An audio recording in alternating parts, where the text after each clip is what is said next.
Selamat sore waktu Indonesia Barat, juga waktu Indonesia Timur. Apakah suara saya terdengar? Oke. Baik, selamat datang kepada peserta Seminar Pendidikan Kristen.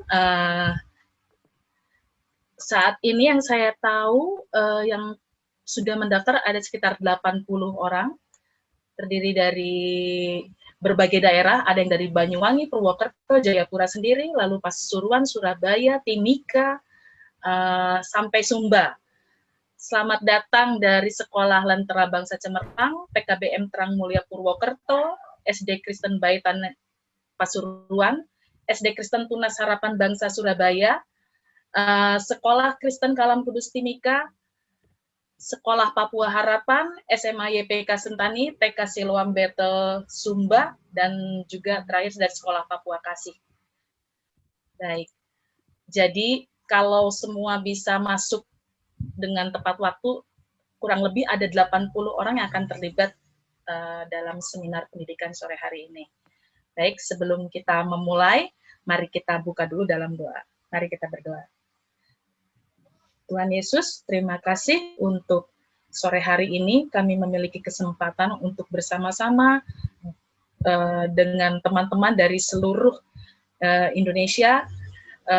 Kami sebagai pendidik Kristen, kami ingin sekali mendapatkan pencerahan, ingin mendapatkan kekuatan, sharing selama kami ada di masa-masa yang tidak mudah di tahun 2020 ini akibat pandemik COVID-19, dan kami berdoa supaya dengan beberapa bulan yang sudah kami lewati, kami boleh semakin mengerti, semakin tahu apa yang harus kami buat sebagai pendidik Kristen di sekolah-sekolah di mana Engkau tempatkan kami. Terima kasih Tuhan, pakai Bapak Kuncoro supaya dia bisa menjadi perpanjangan tangan-Mu, memberitahukan kepada kami, para pendidik Kristen yang ada di wilayah Indonesia Barat maupun Timur, untuk mengerti akan panggilan-Mu. Terima kasih dari awal hingga akhirnya, pimpin supaya bisa berjalan dengan lancar, khususnya Indonesia Timur ataupun Indonesia Tengah mungkin yang sering sekali mengalami gangguan masalah dengan di semua tolong supaya bisa lancar semua. Terima kasih, di dalam nama Yesus kami berdoa. Amin. Baik. Amin. Sekarang sudah ada berapa ini?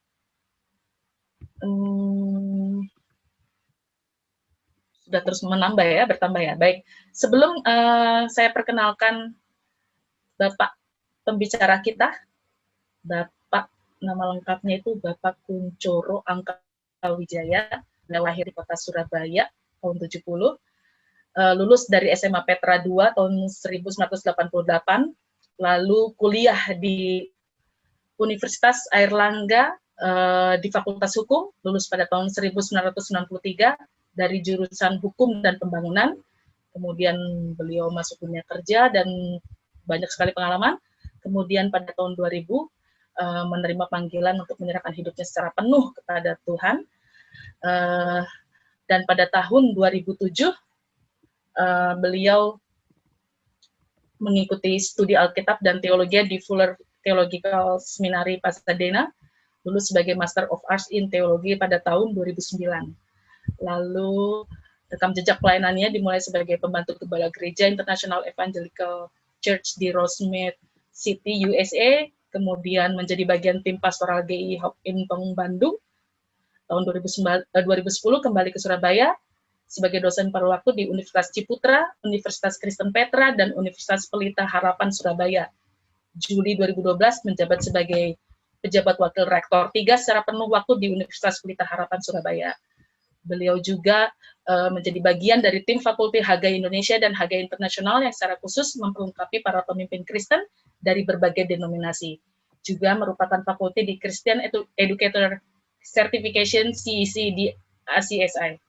Dan tahun 2013 sampai 2017 mengelola institusi pelatihan guru pendidik di samping mengajar di universitas dan melayani pemberitaan firman Tuhan.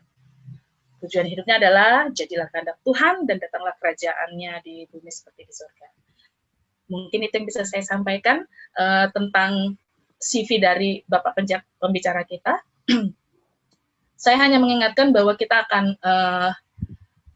memulai, tadi sudah berjalan jam 15 sampai 15.10, nanti sudah terjadi doa, sapaan, perkenalan pembicaraan, nanti jam 15.10 kita akan ada update dari SCSI, lalu jam 15.25 sampai 16.10 ada pemaparan topik dari Bapak Kunchoro, lalu nanti jam 16.10 kurang lebih sampai 16.50 tanya jawab, dan sesi terakhir akan ditutup. Baik, saya persilakan dulu kepada Miss Erlita.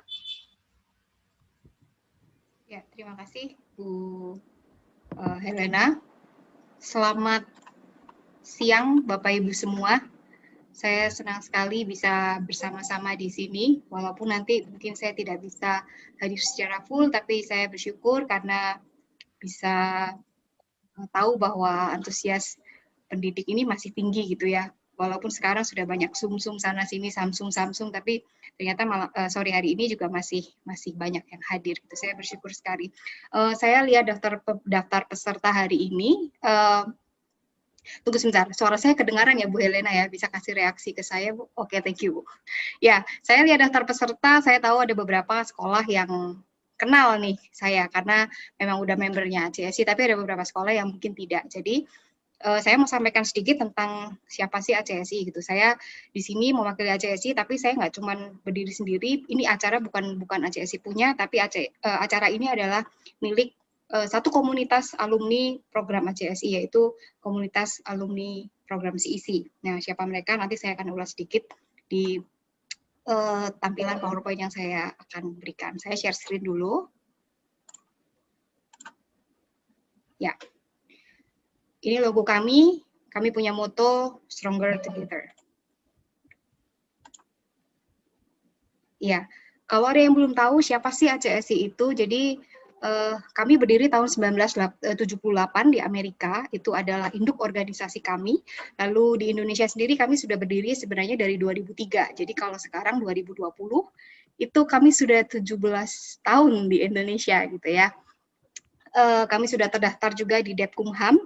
Kami juga sudah mendapatkan rekomendasi dari Depak. Jadi kami memastikan bahwa kami adalah organisasi yang benar-benar sudah terdaftar seperti itu. Nah, ACSI ini kenapa berbeda dengan organisasi lain? Karena kami adalah organisasi yang not profit, bukan non-profit dan juga bukan profit. Tapi kami adalah organisasi yang not for profit. Artinya event-event yang kami adakan, kami berusaha untuk bisa balance antara biaya program dengan pemasukan yang kami terima dari program tersebut.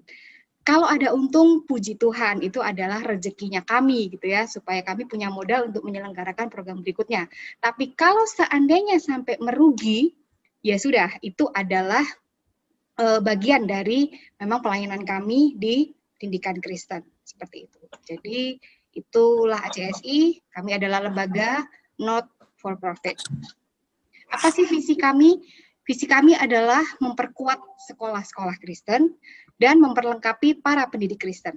Jadi cuma dua ya, memperkuat sekolah Kristen dan memperlengkapi para pendidik Kristen. Nah dari situ, dari visi itu kami berangkat dengan sebuah misi, yaitu kami ingin menyediakan berbagai pelatihan dan sumber atau resources yang memberdayakan secara holistik, yaitu dalam hal ini kualitas akademis atau kualitas pendidikan dan spiritual. Nah, ada 3 poin yang saya mau tekankan dalam misi ACSI. Yang pertama adalah tentang holistiknya. Holistis. Erlita, maaf, bisa di full screen? Sorry. Oke, thank you. Di full screen ya.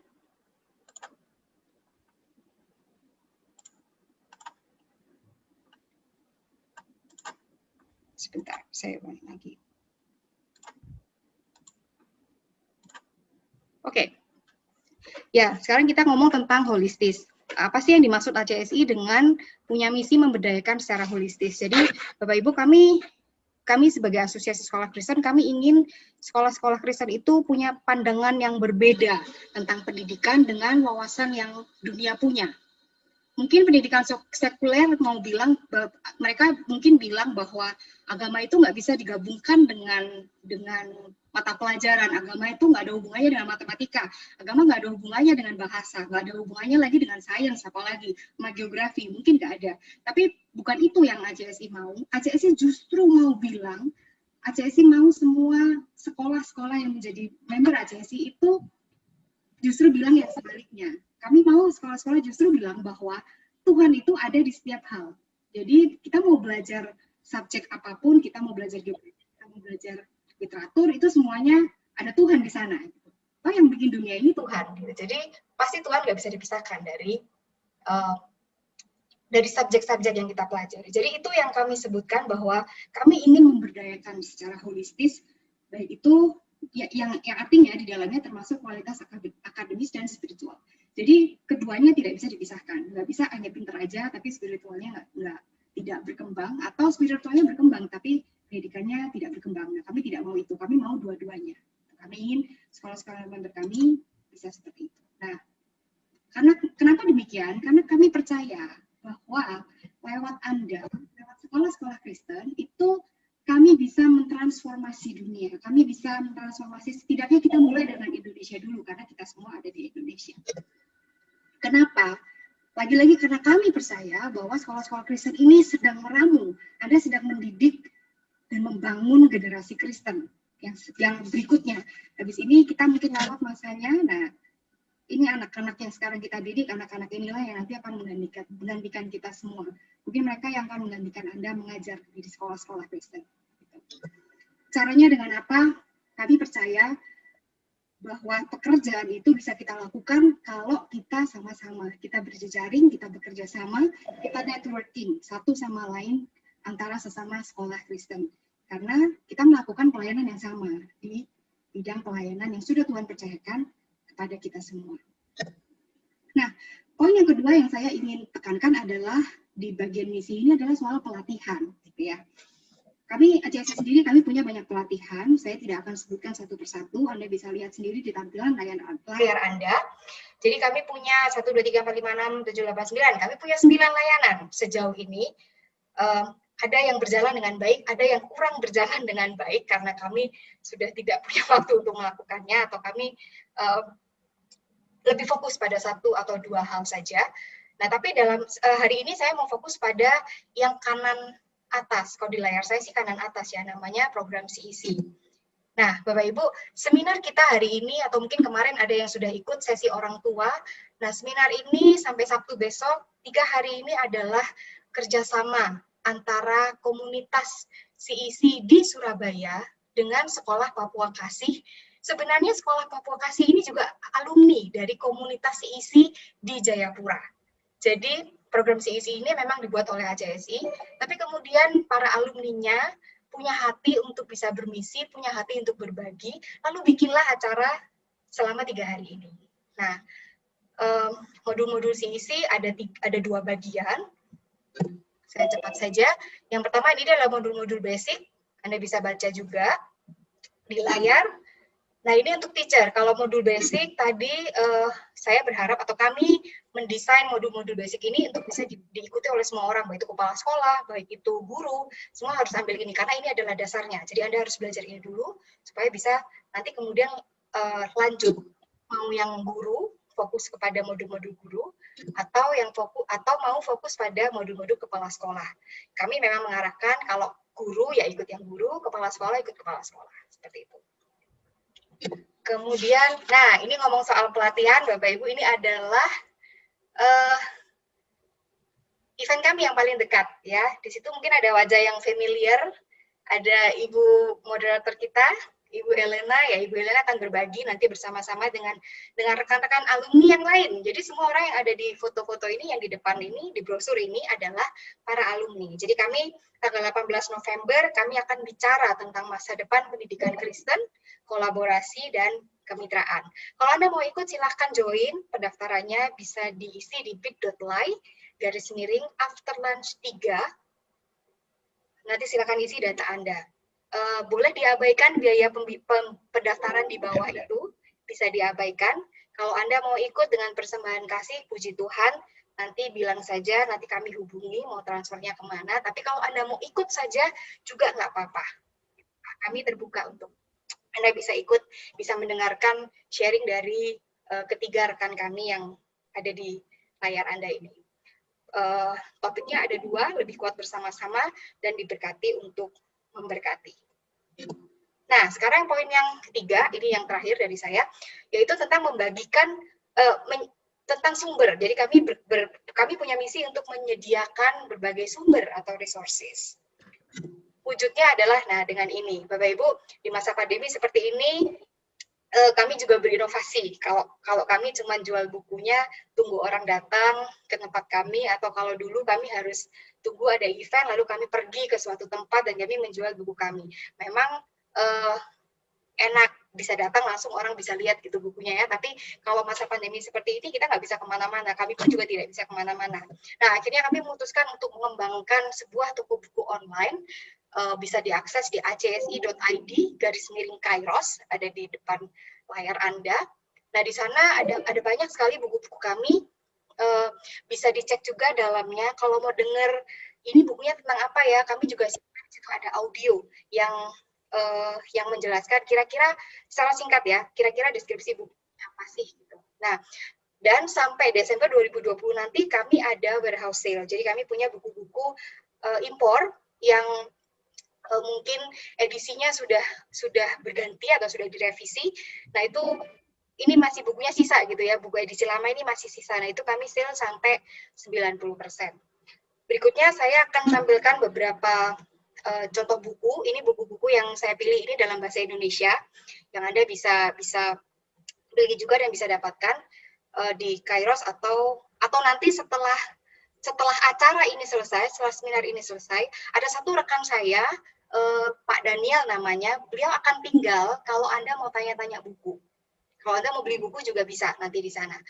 Kalau Anda mau chat, sekarang tahu saya tadi sudah masuk Pak Daniel, akunnya namanya Publishing ACSI. Nah, Anda bisa bertanya-tanya ke beliau nanti ya. Ini satu buku Karakter Foundation Series, ini TK sampai SD kelas 6. Kemudian kalau ini untuk SMP usia 14 tahun. Ini yang remaja. Kalau mau buku bagaimana mengembangkan sekolah Kristen, buku berjalan bersama Tuhan di dalam kelas. Buku berjalan bersama Tuhan di dalam kelas adalah salah satu buku wajib mahasiswa UPH. Jadi bukunya cukup bagus, isinya oke banget. Jadi kalau mau baca silahkan, tapi beli ya. Jangan pinjam punya teman atau apalagi fotokopi, tolong jangan fotokopi. Kita hargai penulis yang sudah menulis dengan begitu bagus buku ini. Berikutnya saya agak percepat. Ya.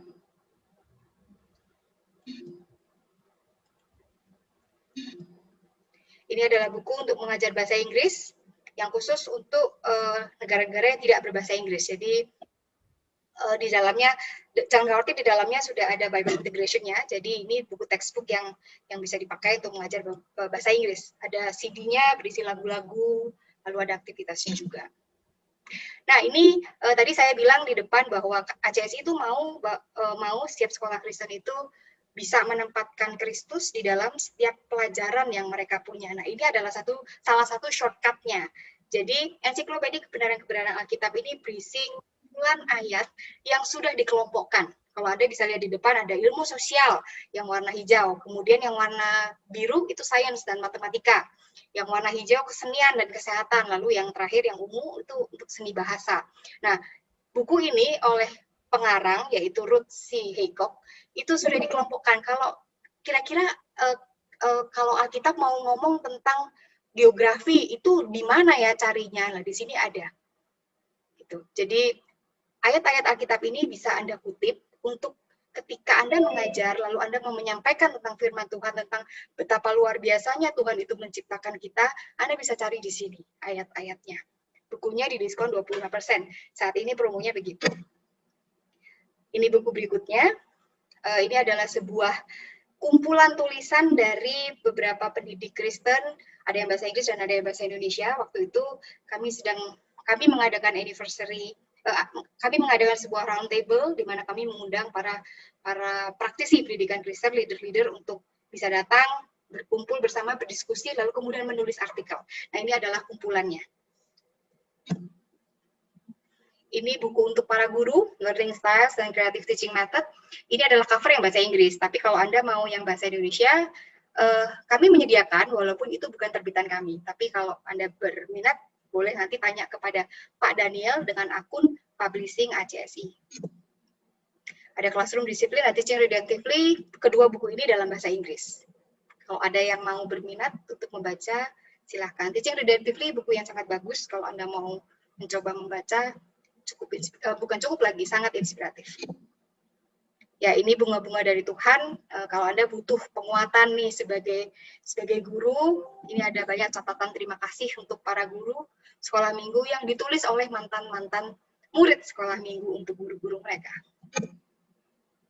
Sekali lagi, kalau Anda mau bisa mengunjungi acsi.id/Kairos, itu adalah toko buku online kami, atau Anda bisa menghubungi Bapak Daniel, di situ ada nomor teleponnya. Kalau mau email, beliau bisa di publishing@acsi.id, atau kalau mau ngechat langsung, bisa nanti ke peserta dengan akun publishing@acsi.id. Begitu dari saya, semoga apa yang saya sampaikan bisa cukup membantu atau menjawab beberapa kebutuhan yang mungkin saat ini sedang Anda butuhkan untuk sekolah Anda atau untuk pelayanan Anda. Terima kasih, saya kembalikan kepada Ibu Helena.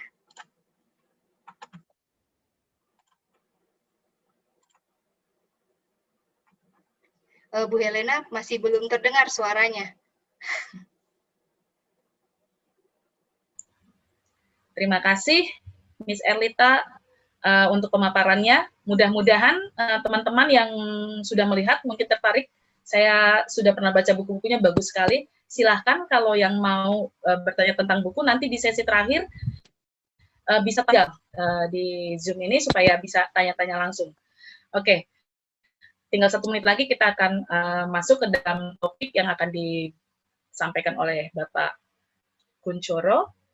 Saya nanti mungkin Bapak lebih ini ya, yang menjelaskan kembali apakah enaknya dipanggil Pak Kunchoro atau Pak Kun saja atau apa. Oke, intinya hari pertama ini dari sesi memenangkan tantangan pendidikan masa kini, nanti Pak Kun akan menjelaskan tentang menjadi pendidik Kristen yang tetap kuat dan semangat di tengah tantangan PJJ, pembelajaran jarak jauh. Sedangkan besok, jangan lupa teman-teman, kita tidak hanya hari ini saja, besok pagi jam 8 pagi waktu Indonesia Barat, atau jam 10 waktu Indonesia Timur, kita akan melanjutkan dengan merancang pembelajaran jarak jauh yang kreatif. Kenapa hal ini dibahas? Karena sebagai pendidik Kristen kita sudah harus terbiasa ya sejak kita ada pandemi dengan disrupsi pendidikan yang begitu cepat, ya, apalagi gara-gara pandemi, kita tuh seperti dipaksa menjadi guru yang harus siap memasuki dunia pendidikan di masa mendatang, yang pastinya mungkin tidak hanya selalu tatap muka saja, mungkin nanti itu akan ada blended learning. Jadi kita sebagai guru-guru yang sudah lama menjadi guru yang masih terbiasa dengan tatap muka, kayaknya harus banyak belajar. Karena perubahan yang begitu cepat dan mengagetkan, maka harus punya kesiapan mental, semangat, kekuatan, motivasi belajar untuk tantangan mengembangkan diri, bagaimana membuat PJJ yang menyenangkan dan kreatif. Baik, untuk tidak berpanjang lebar, tepat sekarang 5.25 di dalam waktu di laptop saya akan memberi kesempatan kepada Bapak Kunchoro. Mari Pak. Terima kasih Bu.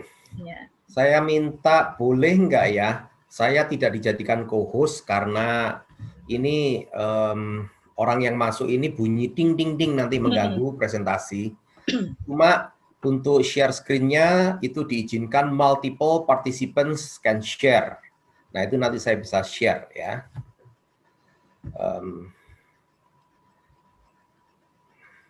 Oke, Bapak dan Ibu, saya akan mulai presentasi saya. Sebentar.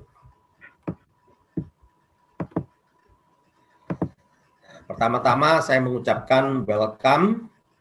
Saya cukup happy sekali melihat antusiasme teman-teman untuk mengikuti acara ini.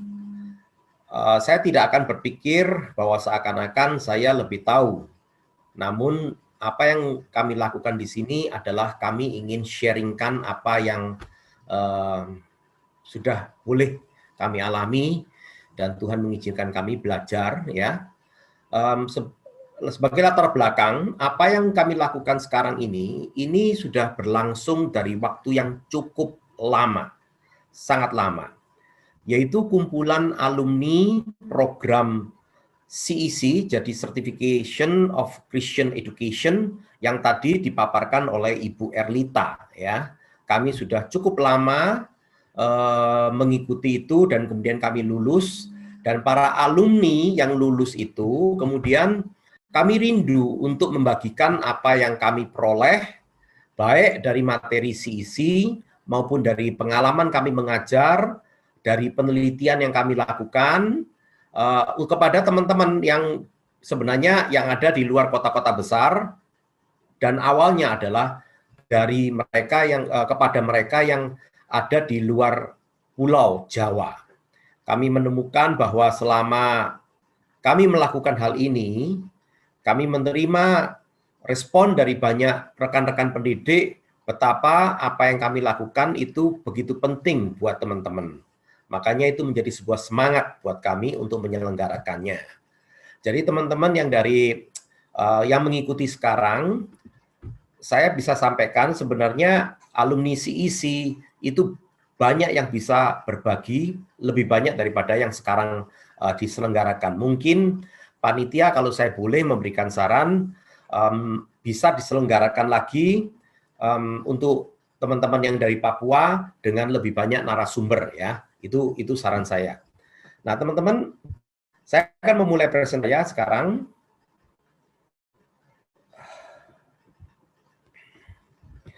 Di sini apa yang kita akan diskusikan itu bagaimana memenangkan tantangan pendidikan masa kini, ya. Ini ada sebuah topik yang luas sekali. Jadi saya akan menyampaikannya dari apa yang memang menjadi titik berat daripada perhatian saya selama ini, ya. Dan saya sendiri adalah seorang yang pernah diminta untuk menjadi pembawa modul dasar-dasar Alkitab bagi pendidikan Kristen, dan saya akan mulai dari sudut pandang demikian. Ini adalah materi yang saya pernah sampaikan untuk konferensi bagi para mahasiswa Papua yang diselenggarakan di Kota Jakarta. Pada saat itu di Universitas Pelita Harapan, dan pada saat itu semua mahasiswa dan intelektual yang ada di Jakarta itu berkumpul menjadi satu di tempat itu, dari berbagai suku dan dari berbagai universitas. Itu adalah pertemuan yang luar biasa sekali. Ya, mereka minta kepada saya untuk menyampaikan bagaimana caranya sisi pendidikan itu menjawab tantangan real yang nyata di Papua. Nah, bagi teman-teman yang bukan berasal dari daerah Papua, mungkin bisa nggak apa-apa ya, sama-sama belajar ya. Nah, teman-teman, saya akan mulai dari apa yang diketahui, contoh evaluasi yang diberikan oleh pengamat asing. Ini salah satu contohnya. Ini dilaporkan oleh BBC, ya, dari Inggris.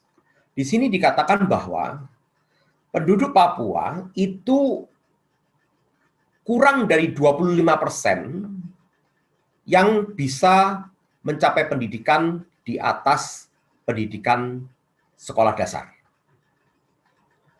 Dan kemudian tingkat kematian dan tingkat kematian bayi, kelahiran bayi itu masih setinggi 79 bayi per 1000 kelahiran. Sebagian besar daripada penduduk Papua itu hidupnya di bawah garis kemiskinan untuk standar Indonesia. Nah, teman-teman, kalau Anda mau tahu, silakan Anda cek standar kemiskinan Indonesia itu berapa.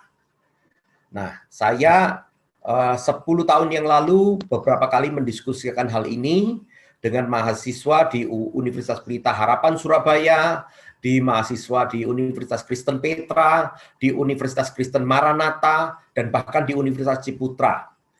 Kami semua sepakat bahkan standar kemiskinan yang ditetapkan oleh standar pemerintah tersebut itu bahkan masih tidak bisa memberikan kehidupan yang wajar bagi manusia di zaman sekarang. Jadi kalau seandainya orang hidup di bawah garis kemiskinan tersebut, Anda bisa membayangkan keadaan mereka seperti apa. Komplikasi lain yang menjadi masalah cukup besar untuk Papua itu adalah 1/3 dari penduduk di Papua itu ternyata adalah pendatang. Ya, pendatang itu membawa macam-macam, budaya berbeda, terus kemudian juga mereka selain membawa hal-hal yang positif, juga membawa hal-hal yang negatif, dan seringkali penduduk lokal itu tidak paham gitu loh. Hal-hal negatif itu sampai sejauh apa. Kemudian juga di situ ada muatan politis, ya, dan kemudian juga ada dorongan untuk perubahan demografi dalam pengertian agama dan budaya. Ini semua, apakah penduduk di sana siap atau tidak? Meskipun Papua itu penduduknya itu hanya 1%, ya, boleh dikatakan 1/100 dibandingkan penduduk Indonesia. Namun wilayah dari Papua itu adalah salah satu pulau terbesar di Republik ini. Dan kalau mau jujur, itu adalah salah satu yang paling kaya. Nah, kalau kita mau belajar dari sejarah Afrika misalnya, maka kekayaan alam Afrika itu menjadi sumber kutuk bagi penduduk aslinya. Kenapa? Karena orang-orang dari luar Afrika itu menginginkan harta yang ada di perut bumi. Apakah itu juga terjadi? Kutuk itu, masalah itu juga terjadi bagi penduduk lokal. Saya kira teman-teman yang di Papua bisa menjawabnya, ya. Ada juga sebuah pemandangan, sebuah konsep bahwa memang penduduk Papua itu adalah lebih terbelakang dibandingkan saudara-saudaranya yang lain. Saya pernah ke Papua, juga pernah memberikan pelatihan di sebuah sekolah perintisan misi di sana. Saya bisa memahami bahwa memang ada sebuah gap yang besar sekali antara budaya di Pulau Jawa ini dengan budaya di Papua. Saya juga pernah berdiskusi dengan beberapa guru yang datang dari kepulauan yang lain, dan mereka menyediakan diri untuk menjadi guru misi di Papua. Dan cukup menarik dialog itu, ya. Mereka berkata bahwa anak didik mereka itu susah sekali untuk diajar. Dan saya mendengarkan mereka, saya mengajukan pertanyaan, akhirnya kemudian mulai timbul kesadaran pada diri saya, ini bukan masalah bahwa mereka itu memang tingkat intelektualnya itu begitu jauh dibandingkan saudara-saudaranya sebangsa dan setanah air di Indonesia ini, namun juga karena jadi saya sebenarnya nggak percaya kalau kapasitas intelektual anak-anak Papua itu kalah, ya. Saya kira ibu-ibu pernah dengar bagaimana anak dari Papua dibawa ke Jakarta, dikondisikan, maka dia sudah bisa mengikuti Olimpiade Matematika. Itu membuktikan kapasitas intelektual mereka yang hebat.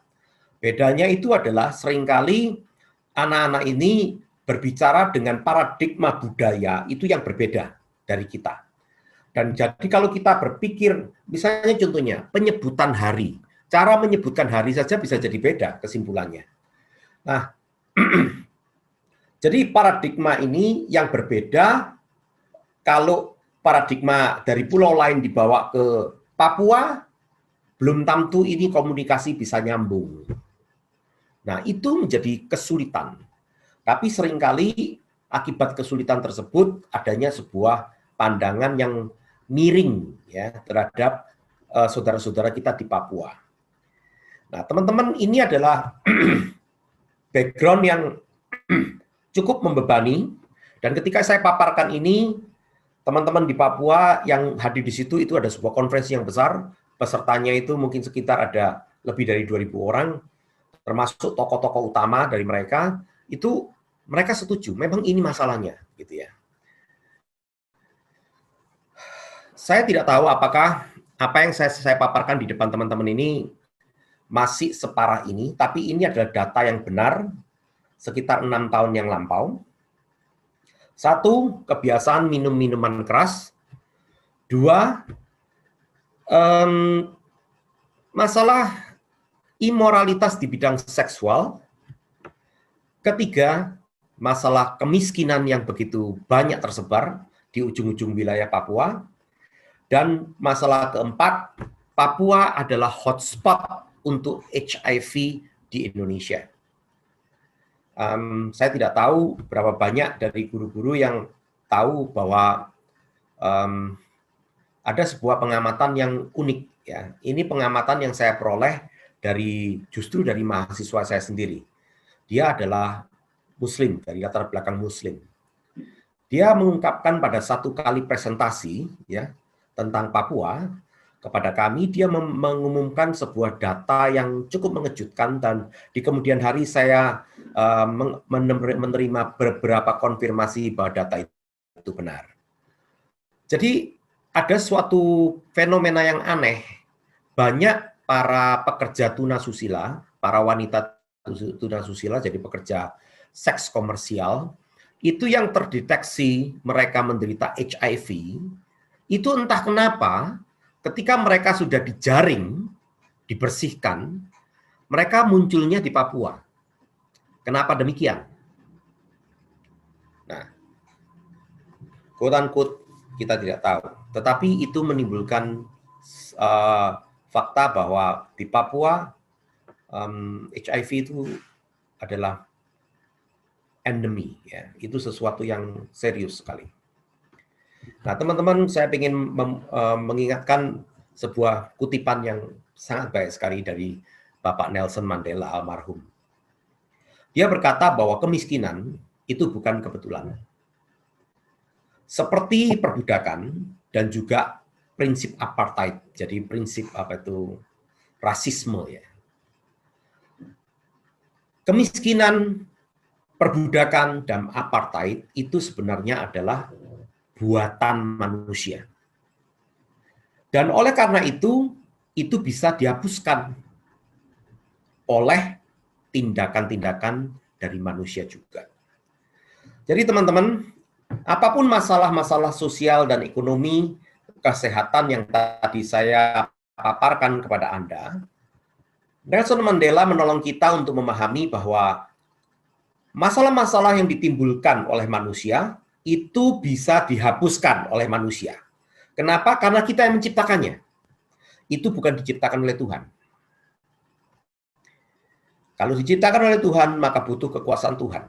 Tapi kalau itu adalah perbuatan manusia, maka itu adalah tanggung jawab kita untuk menghapuskannya. Hal yang bagus adalah ini mungkin kita lakukan. Kita harus punya iman, kita bisa melakukannya.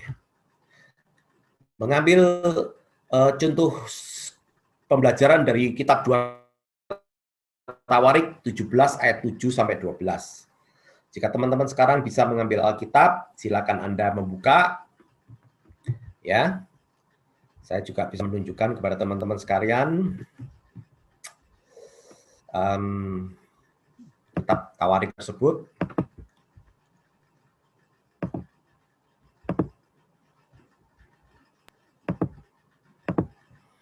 Nah, teman-teman, kitab Tawarik dari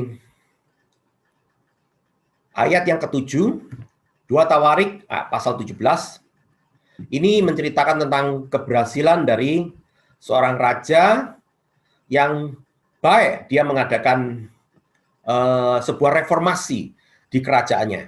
Ya, ini adalah Raja Yosafat.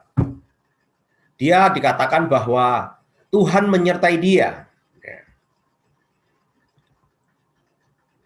Nah, perhatikan apa yang dia lakukan. Dari ayat yang ke-7, pada tahun kepemerintahan, ia mengutus beberapa pembesarnya, yaitu Benhail, Obadiah, Sakaria, Tanil, Nika, dan untuk mengajar di kota-kota Yehuda.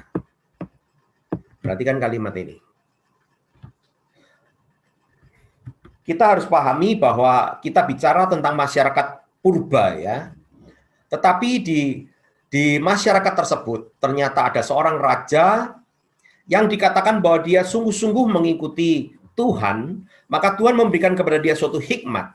Bagaimana dia bisa membangun kembali kerajaan Yehuda tersebut. Maka langkah yang ditempuhnya adalah dia mengutus orang-orang pembesar yang melayani dia untuk berkeliling wilayah Yehuda untuk mengajar. Itu luar biasa sekali ya. Bersama-sama mereka juga turut juga beberapa orang Lewi, yaitu para imam. Semaya, Netanya, Sebaja, Asael, Semiramot, Yonatan, Adonia, Tobia, dan Top Adonia disertai imam-imam Elisama dan Yoram. Perhatikan, mereka memberikan pelajaran di Yehuda dengan membawa kitab Taurat Tuhan. Mereka mengelilingi semua kota di Yehuda sambil mengajar rakyat. Ya. Akibatnya adalah di ayat 10, ketakutan yang dari Tuhan menimpa semua kerajaan di negeri-negeri sekeliling Yehuda, sehingga mereka tidak berani berperang melawan Yosafat. Bahkan bangsa-bangsa asing ini, yaitu orang Filistin, ada yang membawa persembahan dan perak sebagai upeti. Orang-orang Arab membawa kepadanya kambing domba, domba jantan 7.700 ekor, dan kambing jantan 7.700 ekor. Maka Raja Yosafat makin lama menjadi kuat, menjadi luar biasa kuat. Di Yehuda ia membangun benteng-benteng dan kota-kota perbekalan. Dari pembacaan sederhana ini kita menemukan bahwa ternyata pendidikan itu begitu luar biasa. Ya, ketika seorang raja ingin membangun bangsanya, maka dia fokus bagaimana mendidik bangsanya itu. Dan untuk itu dia bersedia untuk mengirimkan orang-orang yang terbaik di kerajaannya untuk melaksanakan pendidikan tersebut. Nah, teman-teman, dari sini kita memahami betapa pentingnya pendidikan tersebut. Thomas Jefferson, ya, salah satu pendiri dari bangsa Amerika, pernah menjadi presiden, dia berkata, the important truths, kebenaran yang sangat penting adalah bahwa pengetahuan itu adalah power, kuasa. Pengetahuan itu suatu kuasa. Dan pengetahuan itu juga menjadi keamanan. Dan pengetahuan itu adalah kebahagiaan. Sedemikian pentingnya faktor itu. Kofi Annan yang pernah menjabat sebagai Sekretaris Jenderal PBB punya kutipan yang sangat baik. Dia berkata, pengetahuan itu kuasa. Informasi itu membebaskan. Tetapi pendidikan itu adalah awal dari kemajuan. Di setiap masyarakat, di dalam setiap keluarga. Nelson Mandela sekali lagi mengatakan bahwa pendidikan itu adalah senjata yang paling dahsyat, paling berkuasa, yang bisa kau gunakan untuk merubah dunia. Ini luar biasa. Jadi bila kita mengetahui bahwa esensi daripada pengetahuan itu begitu penting, pengetahuan itu power, pengetahuan itu membebaskan, pengetahuan itu menyediakan rasa aman, pengetahuan itu bahkan bisa memberikan kepada kebahagiaan, maka pendidikan itu adalah awal daripada semuanya itu. Dan melalui pendidikan, atau pendidikan itu sendiri sebenarnya adalah sebuah kekuatan, adalah sebuah senjata yang begitu luar biasa yang bisa kita gunakan untuk merubah dunia. Jadi apapun keadaan yang sekarang Anda lihat terjadi di dalam masyarakatnya. Kalau Anda berpikir Anda mau menggunakan polisi, menggunakan hukum, ya, atau kekerasan, itu tidak selalu menjadi solusi masalah. Coba Anda lihat Amerika Serikat itu. Kurang kuasa seperti apa mereka itu? Kekuatan mereka itu begitu luar biasa. Saddam Hussein itu diktator yang berkuasa puluhan tahun dan tidak ada negara-negara Arab berani menantang dia, tidak juga Israel. Dan Saddam Hussein ditaklukkan oleh Amerika hanya dalam waktu 2 minggu.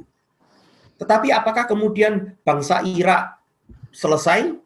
Budaya kekerasan mereka berakhir? Oh tidak bisa. Mereka justru masuk di dalam era perang saudara, bunuh-membunuh, penderitaan yang luar biasa dan segala macam. Sampai akhirnya Amerika Serikat dengan segala kekuatannya memutuskan cabut, lari. Tidak bisa. Tetapi pendidikan yang baik itu bisa merubah bangsa. Coba Anda lihat Singapura itu. Itu negara punya apa? Kekayaan alam nggak punya apa-apa. Kalau Anda membaca biografi Lee Kuan Yew yang dipandang sebagai bapak negara Singapura, maka Anda akan tahu Lee Kuan Yew menulis di dalam biografinya, ketika dia awal memimpin Singapura, dia tahu satu-satunya modal yang dimiliki oleh Singapura untuk bisa hidup dan bukan rakyatnya jadi budak adalah sumber daya manusianya. Oleh karena itu Singapura dari sejak awalnya, kalau Indonesia merdeka kurang lebih di dalam masa yang sama dengan Singapura, Singapura sangat amat fokus untuk supaya satu-satunya sumber yang mereka punya, yaitu manusia, itu dididik dengan lebih baik. Dan sekarang Singapura diakui sebagai salah satu negara yang di kawasan ASEAN ini dipandang sebagai pendidikannya nomor 1. Dan kita tahu bahwa memang sumber daya manusia mereka sangat baik. Akibatnya, mereka yang tidak punya apa-apa, sekarang malah menguasai begitu banyak negara yang punya banyak hal. Keuangan, ekonomi, perdagangan, pendidikan, mereka banyak terlibat di seluruh negara-negara di sekeliling mereka. Dan bahkan di internasional. Teman-teman, kalau kau ingin merubah dunia, maka engkau harus menggunakan pendidikan. Kita masuk di dalam topik pendidikan Kristen. Amsal 2 ayat 6 memberikan kepada kita sebuah fondasi berpikir yang sangat teguh. Firman Tuhan mengajarkan kepada kita, karena Tuhanlah yang memberikan hikmat. Dari mulutnya datang pengetahuan dan kepandaian. Saudara-saudara sekalian, pahami baik-baik mengenai firman ini. Apakah Anda percaya bahwa Alkitab itu adalah berasal dari Tuhan? Bahwa Tuhan selama lebih dari 2000 tahun, karena ini ditulis dari masa Salomo, maka ayat ini sampai ke tangan kita, sampai kita bisa baca hari ini, itu melalui proses yang luar biasa sekali. 3000 tahun, karena Salomo itu hidupnya di dalam masa 1000 tahun sebelum Masehi. Dan kita sekarang sudah tahun 2020. Jadi sekitar 3000 tahun. Tuhan memelihara firman ini supaya sampai ke tangan kita, supaya kita itu tahu realitanya sebenarnya itu adalah semua pengetahuan itu datang dari mana? Itu datang dari Dia. Kepandaian itu datang dari Dia. Dan melalui pengetahuan dan kepandaian itu, maka kita memperoleh hikmat. Suatu ketika, ini beberapa teman-teman yang sudah pernah melayani bersama saya tahu sharing saya ini. Saya duduk di sebuah rapat awal tahun di sebuah universitas, dan pada saat itu seorang profesor asing yang menjabat sebagai kepala bidang studi akademik memberikan presentasi kepada kami semuanya di dalam sidang dosen-dosen itu mengenai rencana akademis di masa itu, ya. Rencana akademis untuk tahun itu. Nah, kemudian beliau menjelaskan, oh ini pada tanggal ini kita akan memulai KRS, kemudian dan sebagainya, masa pembayaran, masa kuliah, masa ujian tengah semester, sampai masa ujian akhir semester, dan kemudian selesai. Nah, saya melihat itu, semua itu, dan kebetulan saya pada saat itu menjabat sebagai spiritual formation. Saya menjabat sebagai istilahnya chapel universitas, jadi chaplain untuk universitas. Saya melihat dia itu, pahami ya, itu universitas yang mengklaim adalah sebagai universitas Kristen ya. Dan kemudian saya mendengarkan itu, profesor itu, dia sendiri datang ke Indonesia dengan alasan dia missionary. Saya mendengarkan presentasinya dia itu, kemudian saya kok heran ya, kita ini universitas Kristen kok sama sekali nggak ada kegiatan kerohaniannya gitu ya. Biasanya itu awal tahun itu harus ada kebaktian awal tahun, kemudian kalau akhir tahun itu harusnya tutup ya, ada kebaktian tutup tahun, ada retreat dan segala macam begitu. Maka di dalam keluguan saya angkat tangan. Nah, itu tugas saya kok. Ya toh, saya angkat. Dan ketika saya angkat tangan, saya bertanya, Prof, ini semua kalender itu kok nggak ada kegiatan kerohaniannya? Saya masih ingat sekali, profesor itu, ya dia sudah cukup tua ya. Dia melihat saya dengan melotot, dan saya bisa melihat mukanya itu merah sekali. Saya tidak mengerti kenapa kok dia begitu emosi, saya bertanya begitu. Lalu dia mengucapkan satu kalimat. Dia berkata begini, tidak ada yang boleh mengganggu kegiatan akademik. Dia berkata begitu. Terus, sesudah itu, dia mengklik lembar yang baru. Dan kemudian dia berkata, kegiatan kerohanian itu ada di sini. Kalender kegiatan kerohanian, dia tampilkan. Dan saya membaca kegiatan rencana kalender kegiatan rohani itu, saya menemukan bahwa dia dengan seksama menempatkan kegiatan kerohanian itu di luar rencana akademik. Jadi dia menciptakan suatu perbedaan yang garis lurus, garis keras dan tegas. Kerohanian itu tidak ada kaitannya dengan akademik dan harus tidak boleh mengganggu kegiatan akademik. Di hari itu saya jadi teringat apa yang saya pernah dengar presentasi dari Presiden Morling College dari Australia. Saya pada saat itu diminta oleh ACSI untuk menjadi penerjemah beliau. Beliau datang ke Indonesia, dan saya masih ingat sekali beliau membuka sesi dia di hadapan guru-guru, kepala sekolah, yayasan dari sekolah-sekolah Kristen di kota Surabaya, dan dia mengucapkan sebuah kalimat yang pada saat itu saya tersinggung. Dia berkata gini, Bapak dan Ibu sekalian, saya tahu bahwa Anda adalah orang Kristen. Dan saya tahu bahwa sekolah-sekolah Anda adalah sekolah Kristen. Tetapi kedua hal itu tidak menjadi jaminan. Anda sudah tahu apa itu pendidikan Kristen. Saya yang harus menerjemahkan. Sambil menerjemahkan, hati saya dongkol. Saya berpikir, ini orang Australia sombong kali, lu sombong amat, gitu ya. Tetapi peristiwa yang saya alami sendiri di rapat perencanaan kalender akademik sebuah universitas Kristen tersebut, itu membuat saya sadar apa yang dikatakan oleh rektor Morling College yang memang khusus melatih para guru-guru Kristen di Australia itu adalah benar. Jadi guru-guru sekalian, saya harus sampaikan kepada Anda, hanya semata-mata Anda sekarang mengajar di sekolah Kristen, lalu kemudian Anda beragama Kristen, saya tidak meragukan bahwa Anda sungguh-sungguh beribadah kepada Tuhan, tetapi mohon maaf, Anda mungkin belum tahu apa itu pendidikan Kristen. Saya menyarankan, saya bukan promosi, tapi saya menyarankan, kalau bisa, ikutilah apa itu program dari ACSI. Ya.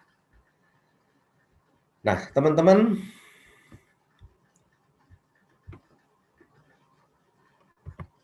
kalau kita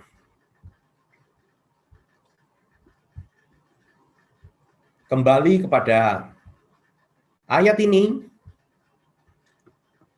maka jelas sekali pendidikan Kristen itu adalah sebuah pendidikan yang di mana Tuhan itu tidak disingkirkan keluar. Kebenaran-kebenaran firman Tuhan itu tidak disingkirkan keluar. Aktivitas-aktivitas kerohanian itu tidak disingkirkan keluar. Saya masih ingat ketika saya pertama kali masuk ke studi S2 saya. Itu adalah kelas pertama saya. Dan saya masih ingat asisten dosen tersebut, itu sebenarnya dia adalah seorang profesor dari universitas lain, tapi dia rindu sekali untuk bisa mengajar di seminar di tempat saya studi. Dia memberikan kata pengantar yang sangat indah sekali. Dia berkata begini, Pada saat dia memberikan pengantar, sesudah itu dia menutup pengantar itu dan dia berkata begini, "May your study be the act of your worship." Kiranya studimu itu menjadi tindakan ibadahmu kepada Tuhan. Nah, konsep itu adalah sebuah keutuhan atau integritas, integrasi antara akademis dan iman. Iman itu tidak pernah bisa lepas dari studi, sebaliknya juga studi akademis itu tidak akan mencapai hasil kalau engkau tidak berpijak di atas iman. Firman Tuhan memberikan kepada kita sebuah pernyataan tentang realitasnya. Realitasnya adalah Tuhan yang memberikan hikmat kepada manusia. Dari mulutnya datang pengetahuan dan kepandaian. Tidak peduli gelarmu sampai S1, S2, S3, atau S-teler sekalipun, kalau hikmat Tuhan tidak berserta dengan engkau, maka engkau tidak memiliki ini. Plain and simple. Apakah Anda percaya tentang hal itu? Sebagai seorang guru Kristen, Anda harus mulai dari dasar fondasi ini. Percayalah akan firman Tuhan ini. Maka Anda akan melihat buah-buah pelayanan Anda, yaitu diri siswa-siswi Anda. Itu di kemudian hari itu akan membuat Anda sukacita. Tetapi kalau Anda tidak berpegang pada prinsip iman seperti ini, saya khawatir jauh-jauh hari ke depan Anda akan menyesali apa yang Anda lihat. Kalau Anda mengajar misalnya, apakah Anda masuk ke dalam kelas, sebelum Anda masuk ke dalam kelas, Anda berkata, "Tuhan Yesus, marilah melangkah masuk bersama dengan aku." Atau Anda merasa yakin bahwa, "Oh, aku tahu, I can do this." Apakah Anda menjalani kelas Anda itu dengan doa? Anda mau berdoa untuk tiap-tiap siswa Anda? Atau Anda hanya melihat dia sebagai manusia, dan kemudian Anda berdoa sambil lalu? Hal-hal ini biarlah seringkali menjadi ingatan buat kita. Saya juga menyampaikan ini, saya juga di-refresh kembali prinsip-prinsip kebenaran ini.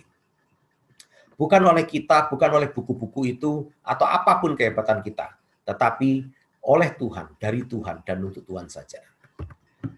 Nah, teman-teman, saya harus menampilkan bahwa beliau adalah Direktur Emeritus ya. Sekarang beliau sudah menyerahkan kepada penerusnya, Pak Agus, Dr. Agus. Tetapi ini Pak Ishak adalah memberikan definisi ini. Ya. Dia berkata bahwa pendidikan Kristen, ini sebenarnya dia sampaikan dalam bahasa Inggris. Izinkan saya untuk langsung menerjemahkan buat teman-teman. Pendidikan Kristen itu adalah sebuah proses perubahan yang diarahkan melalui berbagai interaksi antar individu dan pihak-pihak lain bagi pengembangan total diri siswa di dalam suatu komunitas. Renungkan dengan seksama, saya memang sengaja untuk membreakdown definisi ini, karena ini sebuah definisi yang baik. Teman-teman, pendidikan Kristen itu bukan hanya sekedar membuat siswa kita tahu, tetapi malah membawa mereka melangkah lebih lagi, bukan hanya sekedar mereka tahu, tetapi apa yang mereka perbuat dengan apa yang mereka tahu. Dan sesudah itu, apakah apa yang mereka perbuat itu ada manfaatnya atau tidak bagi diri mereka atau bagi orang lain. Di dalam teori atau penelitian tentang pembentukan karakter manusia, maka ditemukan ada sebuah lingkaran proses pendidikan yang tidak boleh terputus. Lingkaran itu meliputi bahwa satu, Anda memberikan pengetahuan. Dua, kemudian Anda harus mengizinkan mereka mengaplikasikan atau menguji pengetahuan yang Anda berikan tersebut. Dan kemudian yang ketiga, ada proses mereka melakukan evaluasi secara pribadi didampingi Anda mengenai pengalaman mereka di dalam mengaplikasikan pengetahuan tersebut. Dan sesudah itu, mereka mengeluarkan pendapat ya, sebagai sintesa mereka pribadi atas pengetahuan. Nah, 4 langkah ini harus diterjadi, maka Anda akan melihat terjadinya transformasi. Manusia itu tidak tinggal diam.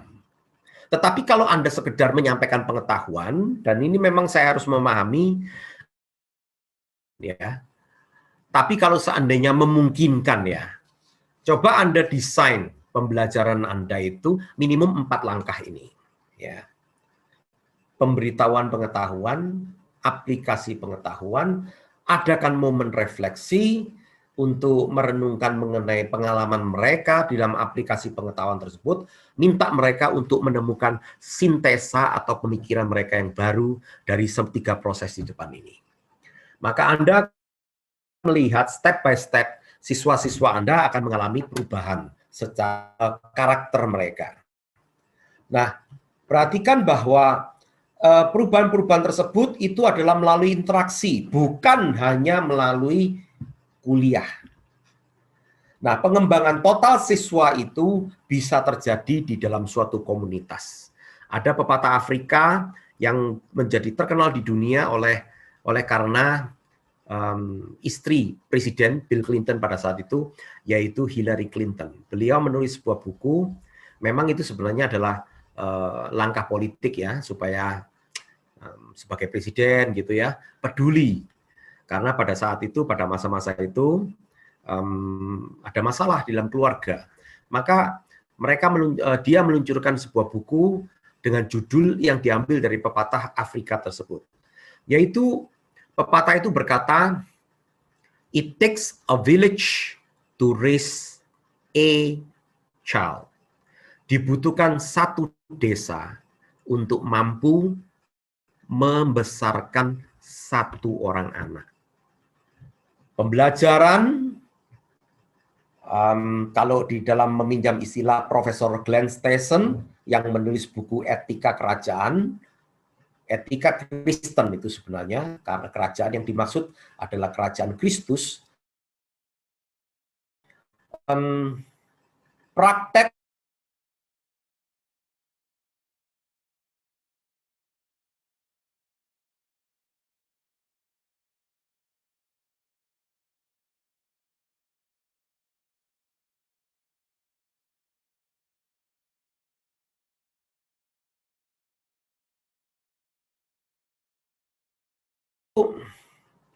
ini adalah sebuah buku juga, silakan Anda bisa cari di buku-buku ACSI.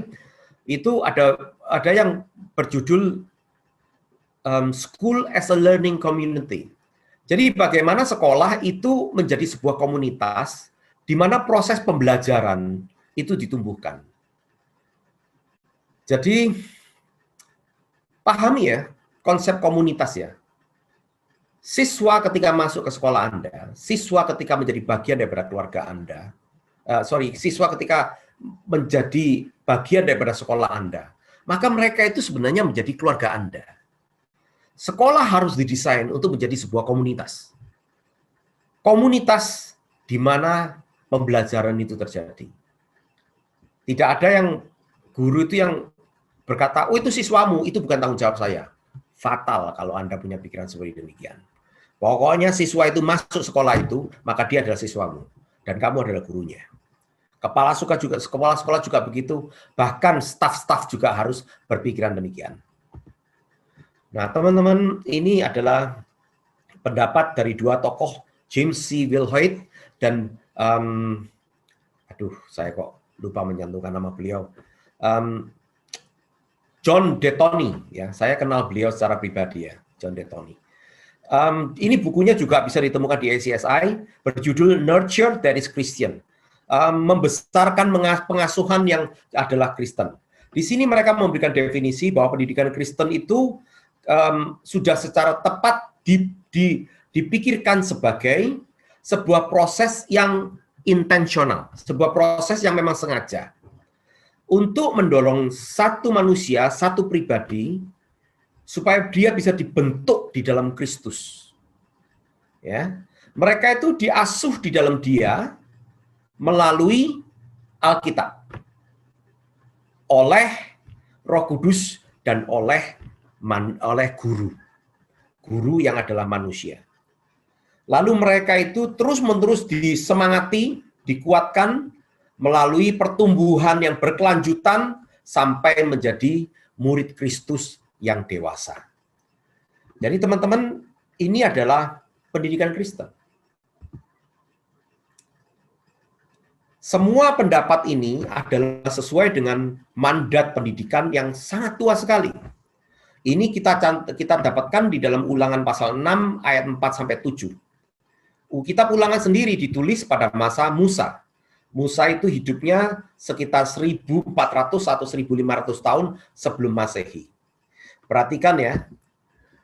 Di Ulangan pasal 6 itu ada tercatat kalimat, "Dengarlah hai orang Israel, Tuhan itu Allah kita, Tuhan itu Esa. Oleh kasihilah Tuhan Allahmu dengan segenap hatimu, dan dengan segenap jiwamu, dan dengan segenap kekuatanmu. Apa yang kuperintahkan kepadamu pada hari ini haruslah engkau perhatikan, haruslah engkau mengajarkannya berulang-ulang kepada anak-anakmu." Sekali lagi perhatikan konteksnya pada zaman ini adalah masyarakat yang purba. Namun dari sejak awal ya, maka mandat pendidikan yang bukan hanya khusus untuk satu kaum elit, yaitu kaum bangsawan atau kaum pendeta saja, tetapi ada suatu mandat pendidikan yang bersifat menyeluruh. Seluruh umat Tuhan harus mengajar anak-anaknya. Sebuah proses yang disengaja, yang intensional, supaya mereka itu, tiap-tiap pribadi itu bisa bertumbuh sampai pada kedewasaan. Ya, di dalam Kristus kita diperlengkapi oleh kebenaran-kebenaran firman Tuhan dan ditolong oleh Roh Kudus dan juga peran kita sebagai manusia. Bila Anda memeriksa secara serius sekolah-sekolah Kristen, seperti yang sudah saya lakukan bertahun-tahun, dan mengupas lapisan-lapisannya seperti mengupas sebuah bawang, apa yang Anda akan lihat bahwa pada inti dari segala hal yang dilakukan sekolah-sekolah Kristen adalah Yesus. Buku ini ditulis oleh Brian S. Simons, yang dulunya adalah presiden dari Asosiasi Sekolah Kristen Internasional.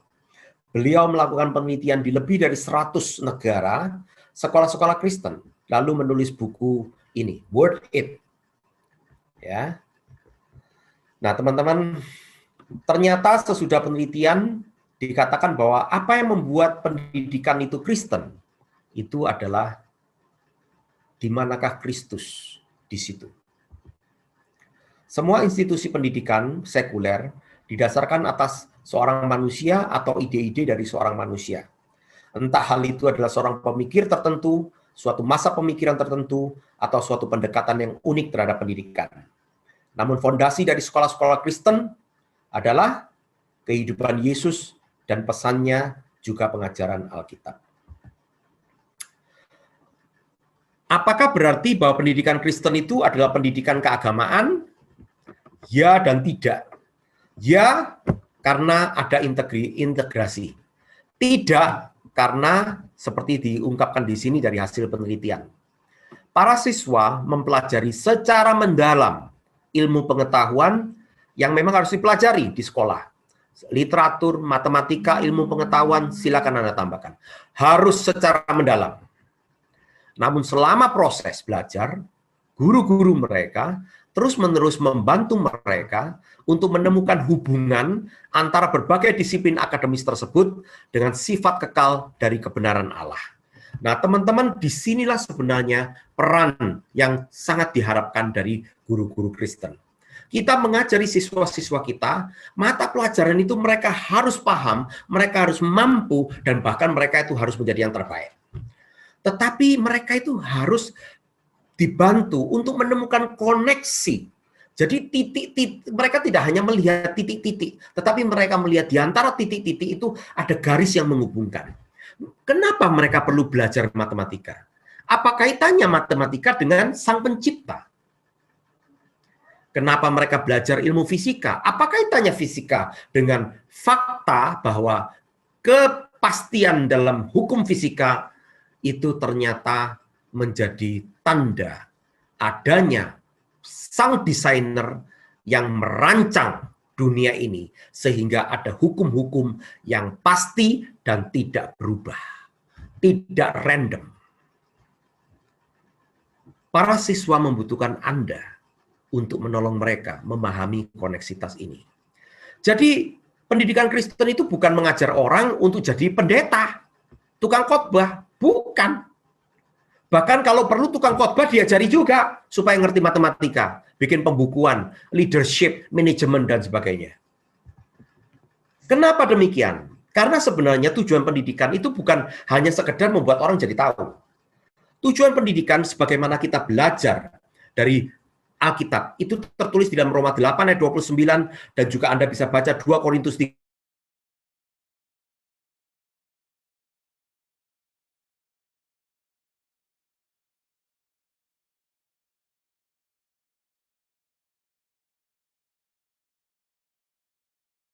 Kristen itu untuk merubah, mentransformasi, membentuk manusia supaya mereka itu menjadi pribadi seperti Yesus Kristus.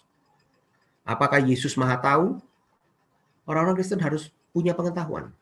Apakah Yesus cuma tahu? No.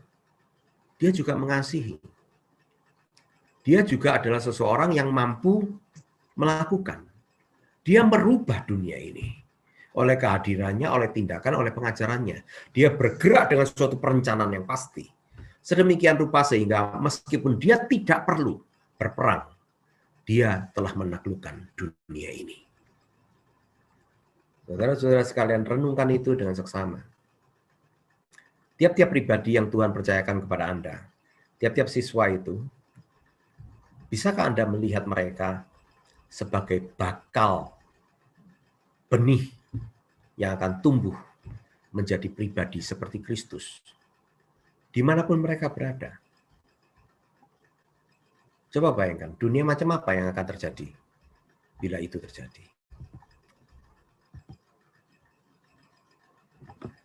Pendidikan Kristen bukan hanya menyentuh mengenai IQ, tetapi pendidikan Kristen juga menyentuh EQ, skill interpersonal Anda. Bagaimana Anda mengendalikan emosi Anda, kecerdasan emosional Anda. Dan yang terutama, kedua hal ini, IQ dan EQ, itu menumbuhkan, menjadi penopang dari spiritual quotient. Jadi kehidupan rohaninya dia sempurna, matang, berimbang, semua terjangkau. Saudara-saudara sekalian, nanti ya kita bicarakan di dalam tanya jawab ya. Materi yang saya sampaikan ini Anda juga bisa download di chat. Ini sudah saya share, yaitu handout-nya. Silakan Anda download. Saya tadi lupa menyampaikan kepada Anda. Anda sekarang bisa download, sesudah ini nanti kita bisa tanya jawab ya. Lalu peran guru itu seperti apa? Anda bisa temukan bagaimana guru itu di dalam mata Tuhan ada sebuah desain yang luar biasa. Tuhan menyatakannya di dalam kitab Efesus pasal 4 ayat 11 sampai 15. Silakan teman-teman lihat di situ. Saya tanya, adakah di antara teman-teman yang bersedia membacakannya buat kita? Efesus pasal 4 ayat 11 sampai 5. Silakan di-unmute. Ayo dibacakan.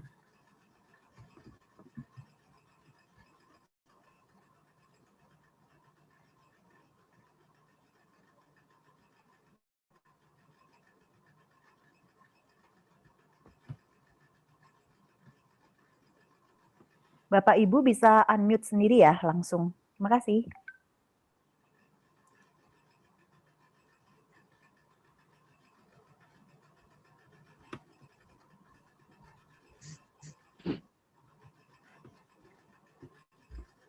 Ada yang bisa bantu kita bacakan Efesus pasal 4?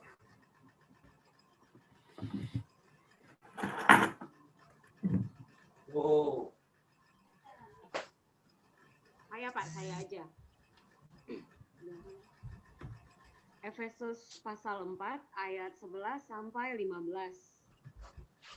Pasal ayat 11, dan ialah yang memberikan baik rasul-rasul maupun nabi-nabi baik pemberita-pemberita Injil maupun gembala-gembala dan pengajar-pengajar, untuk memperlengkapi orang-orang kudus bagi pekerjaan pelayanan, bagi pembangunan tubuh Kristus, sampai kita semua telah mencapai kesatuan iman dan pengetahuan yang benar tentang anak Allah, kedewasaan penuh, dan tingkat pertumbuhan yang sesuai dengan kepenuhan Kristus. Sehingga kita bukan lagi anak-anak yang diombang-ambingkan oleh rupa-rupa angin pengajaran, oleh permainan palsu manusia dalam kelicikan mereka yang menyesatkan, tetapi dengan teguh berpegang kepada kebenaran di dalam kasih kita, bertumbuh di dalam segala hal ke arah Dia, Kristus yang adalah kepala. Terima kasih. Terima kasih Bu Arya. Terima kasih. Teman-teman bisa melihat ada sebuah hal yang luar biasa dari desain Tuhan. Ketika dikatakan bahwa Tuhan memberikan kepada tubuh Kristus, kepada umat beriman, ya, para rasul, para nabi, para pemberita Injil, para pendeta, dan para guru.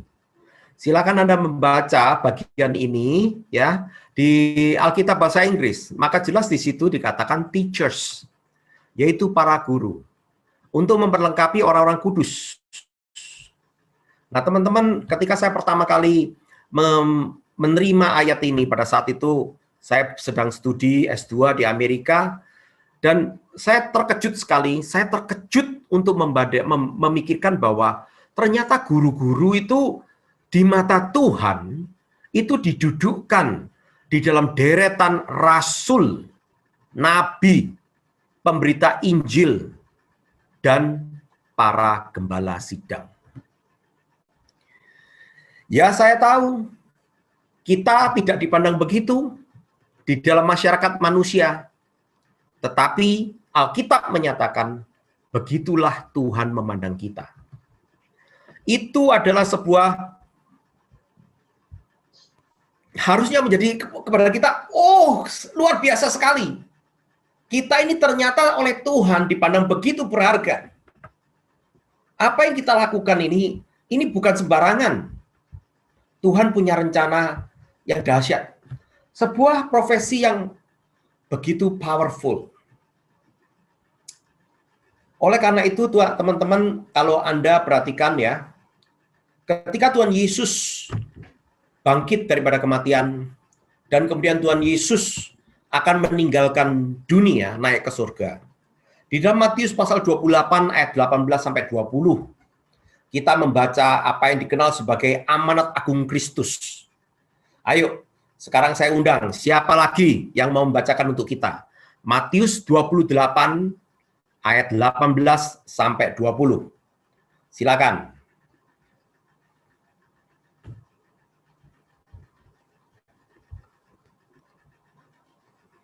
Matius 28 ayat 18 sampai 20. Matius 28 ayat 18 sampai 20. Yesus mendekati mereka dan berkata, "Kepadaku telah diberikan segala kuasa di sorga dan di bumi. Karena itu pergilah, jadikanlah semua bangsa muridku dan baptislah mereka dalam nama Bapa dan Anak dan Roh Kudus. Dan ajarlah mereka melakukan segala sesuatu yang telah kuperintahkan kepadamu. Dan ketahuilah, aku menyertai kamu senantiasa sampai kepada akhir zaman." Teman-teman sekalian, ayat ini sudah sekitar 200 tahun dipahami sebagai ayat untuk para misioneri atau para pendeta. Tapi studi historis itu memberikan kepada kita sebuah gambaran yang sangat berbeda.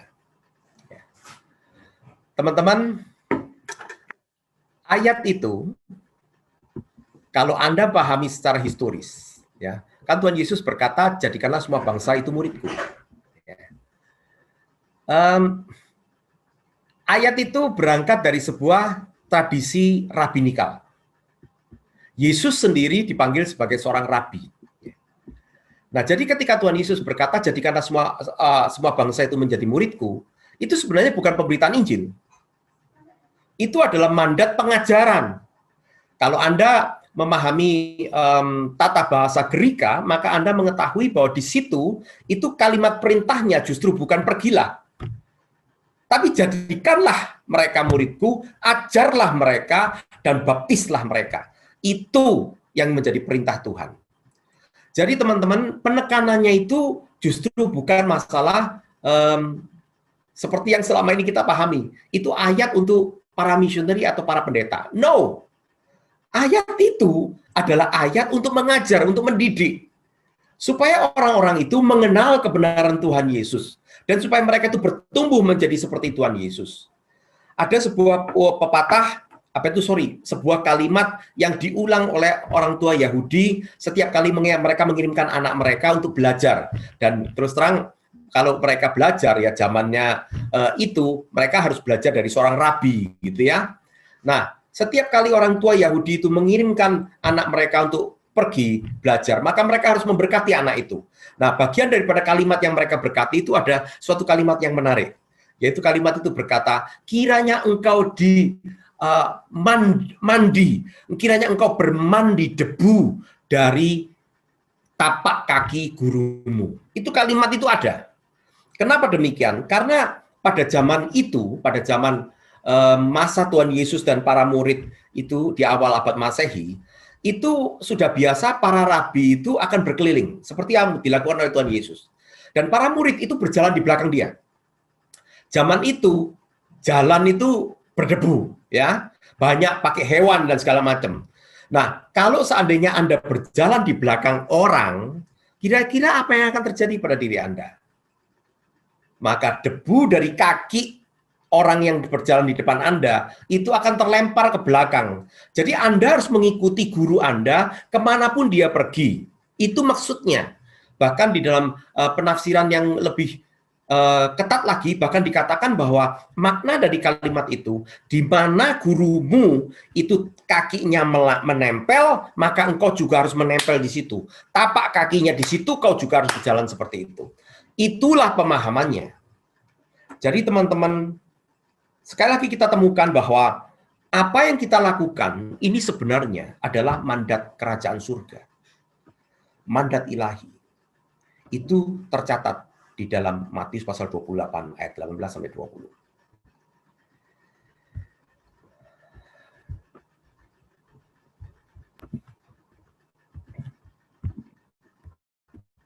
Jadi apa yang kita lakukan? Kita mengajar itu bukan sekedar supaya siswa kita itu dapat ijazah, atau supaya siswa kita itu pintar, atau supaya siswa kita itu bisa dapat perlombaan. Semua itu oke. Tetapi yang terutama yang menjadi fokus kita adalah supaya terjadi transformasi. Transformasi kehidupan yang akan mentransformasi kebudayaan, yang akan mentransformasi komunitas, dan akhirnya mentransformasi seluruh dunia. Nah, sampai di sini saya akan melanjutkan sedikit ya. Karena kita ini sekarang tiba-tiba karena COVID, kita tiba-tiba digoncangkan oleh perubahan yang sangat radikal sekali. Ya. Banyak guru, saya tidak tahu berapa banyak dari teman-teman yang sudah apatis, tetapi kalau Anda jujur sama seperti saya, Anda juga mengalami masa-masa di mana Anda mungkin ada di antara Anda yang berpikir, efektivitas pendidikan dengan cara seperti ini kurang bisa.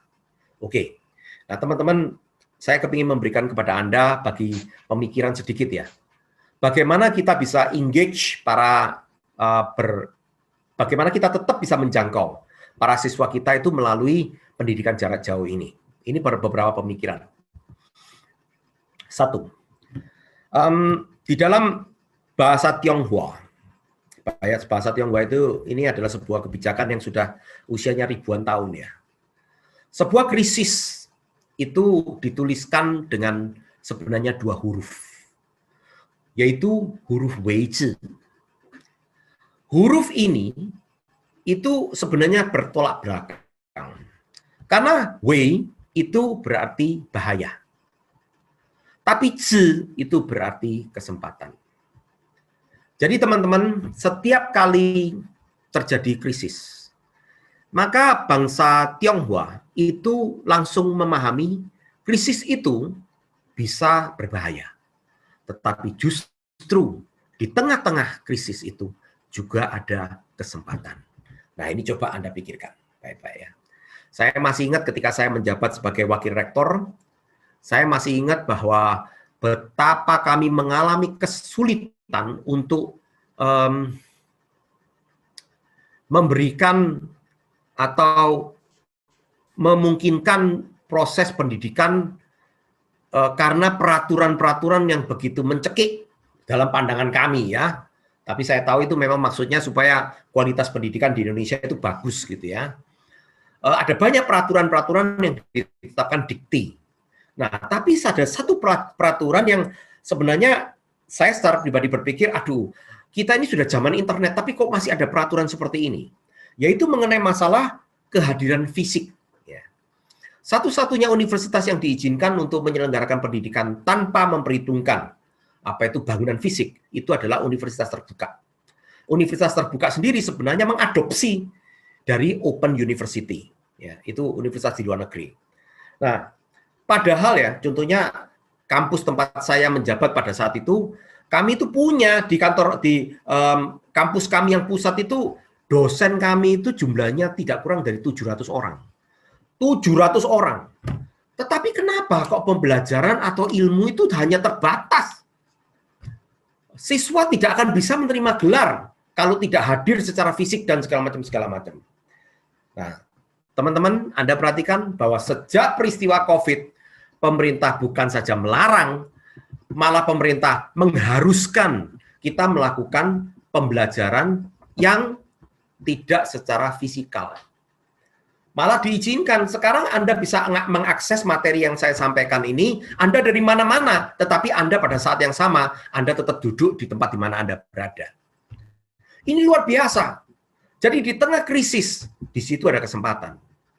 Nah, mari kita punya paradigma yang berubah sekarang. Oh, memang ini ada gonjang-ganjing, dunia sedang berubah. Yes, tetapi adalah juga hal yang benar. Ada kesempatan di situ. Bagaimana? Sistem pembelajaran tanpa temu muka itu sebenarnya bukan hal baru. Secara prinsip itu bukan hal baru. Ya, dari abad ke-19 sebenarnya sistem pembelajaran jarak jauh itu sudah diberlakukan di Eropa, yaitu dengan menggunakan sistem pos. Ya, siswa kalau mau ikut maka mereka mengirimkan surat. Kalau mereka diterima, maka kemudian mereka menyelesaikan pendaftaran, uang, pembayaran, dan segala macam. Dan kemudian mereka akan menerima materi pembelajaran materi pembelajaran mereka melalui pos. Nah, di materi itu kemudian juga ada pertanyaan-pertanyaannya, ada ujiannya, dan segala macam. Dan mereka harus menyelesaikan semua tugas-tugas itu, dikirimkan lagi melalui pos. Nah, demikian terus. Bahkan kalau tanya jawab, guru dan murid itu bisa saling kirim-mengirim surat pada masa itu. Proses ini dari abad ke-19, abad 20 berlangsung. Dan sebenarnya cukup banyak sarjana yang datang dari sini. Bahkan kalau Anda mempelajari sejarah-sejarah misioneri, maka Anda temukan banyak misioneri yang melayani di negara-negara terbelakang, itu mendapatkan gelar mereka melalui metode ini. Bayangkan, terpisah ratusan kilometer, tanpa internet, telepon aja susah, tapi ternyata pembelajaran tetap berlangsung. Jadi, sebenarnya sistem pembelajaran jarak jauh itu bukan hal baru, ya. Nah, tidak selalu dari sini kita tahu bahwa tidak selalu sistem pembelajaran jarak jauh itu harus muluk-muluk, harus canggih, mutakhir dan segala macam. Nggak selalu. Nah, teman-teman, sistem pembelajaran jarak jauh itu bisa dimulai dari yang teknologi rendah, seperti contohnya surat menyurat, ya. Bisa menggunakan teknologi yang menengah, contohnya penggunaan telepon. Bisa pembelajaran itu melalui teleconference, melalui telepon, ya. Bahkan telepon pun bisa ditancepin di speaker, orang bisa dengar. Oke. Nah, sampai kepada yang sifatnya high tech, misalnya contohnya, kalau Anda menggunakan handphone misalnya ya, Anda menggunakan handphone, maka handphone itu sudah termasuk, nggak tahu ya, sekarang mungkin masuk kategori medium tech lah ya. Pembelajaran itu bisa dilakukan melalui handphone. Anda bisa mengirimkan materi Anda bisa bicara kepada siswa Anda bahkan bisa video conference dengan mereka, dan mereka juga mengirimkan materi mereka. Saya barusan tadi itu geleng-geleng kepala seorang mahasiswi saya menceritakan bahwa dia mengirimkan materi UTS, jadi paper ujian tengah semester, itu persis ketika dia lagi boarding ke pesawat. Jadi mereka dimanapun mereka mengerjakan paper itu, bahkan mereka bisa ngetik di handphone mereka, dan kemudian mereka menyerahkan jawaban. Tapi sekarang kita sudah sampai pada level yang high-tech. Contohnya, apa yang sekarang kita lakukan melalui Zoom ini. Ini termasuk kategori high-tech. Tetapi, apakah teman-teman tahu, sekarang pun sudah banyak sekali yang namanya app-app, jadi aplikasi-aplikasi komputer yang khusus untuk pendidikan. Itu sudah level high-tech. Ini semuanya bisa kita pakai. Tidak selalu harus salah satu metode. Yang penting, yang terutama adalah kita melihat apakah pembelajaran itu terjadi. Ya, kita melihat memang siswa kita bertumbuh atau tidak. Jadi tinggal pilih mau metode yang mana yang bisa tersedia buat Anda, yang paling memudahkan bagi Anda dan siswa Anda. Jangan terikat pada hal-hal yang muluk-muluk, ya. Tidak selalu perlu. Nah, saat mengejar waktu nanti kita bisa diskusikan. Oleh karena itu kita perlu pedagogi yang baru, sebuah konsep belajar mengajar yang baru. Teman-teman, saya mohon maaf ya, kalau Anda tidak mau memiliki pedagogi yang baru, Anda akan sulit untuk masuk masa pembelajaran jarak jauh ini. Ya. Anda harus mau memiliki pedagogi yang baru. Di dalam pedagogi yang baru di abad ke-21 ini, sebuah konsep bahwa pendidikan itu hanyalah untuk memberikan pengetahuan, itu adalah sebuah konsep yang sudah harus dipensiunkan. Beberapa di antara Anda mungkin di luar pulau Anda berkata, Pak, ini masih berlaku di sini. Teman-teman, Anda harus membawa siswa-siswa Anda dan Anda harus membawa diri Anda sendiri ke abad ke-21. Pengetahuan itu sekarang tersedia di mana-mana dan bisa diakses dengan sangat mudah di mana-mana. Nah, maka sekarang kita harus bergerak bukan untuk tahu, tetapi mengajarkan siswa kita di mana mereka bisa mencari dan menemukan pengetahuan tersebut.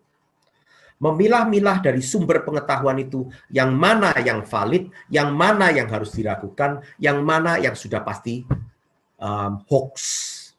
Kita harus mengajarkan mereka itu.